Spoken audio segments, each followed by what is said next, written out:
ఎప్పటికైనా కేసీఆర్ని చూసే భయపడుతున్నది బీజేపీ, కాంగ్రెస్ అనే విషయం మనకు స్పష్టంగా అర్థమవుతుంది. లేకపోతే ఎక్కడన్నా చూసిందా ఈ విడ్డూరం? ప్రతిపక్ష పార్టీ అధికార పార్టీని విమర్శ చేస్తుంది. పర్టికులర్గా భారతదేశంలో మోడీ రాహుల్ ఉప్పు నిప్పు అని ఉన్న పరిస్థితులలో రాహుల్ గాంధీ మనిషి అయి ఉంటే రేవంత్ రెడ్డి కావచ్చు, ఇక్కడ కాంగ్రెస్ కావచ్చు, రాహుల్ గాంధీ ఈ కేసు మీద ఏం మాట్లాడిండు, లిక్కర్ స్కామ్ మీద ఏం మాట్లాడిండు?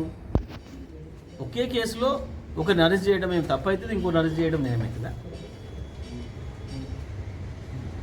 తీవ్రంగా ఖండించింది కదా కేజ్రీవాల్ని అరెస్ట్ చేయడాన్ని, సిసోడియాని అరెస్ట్ చేయడాన్ని. ఈ కేసే తప్పుడు కేసు, మోడీ ఇట్లా ప్రత్యర్థులను, రాజకీయ ప్రత్యర్థులను అణచివేయడానికి ఇటువంటి కుట్రలు చేస్తున్నాడు, ఈడీని సిబిఐని ఉపయోగిస్తున్నాడు అని చెప్పి స్వయంగా రాహుల్ గారు మాట్లాడింది కదా. మరి అదే కేసులో ఉన్న సహనిందితురాలు అయినప్పుడు మరి ఇక్కడ కూడా అదే వర్తించాలి కదా.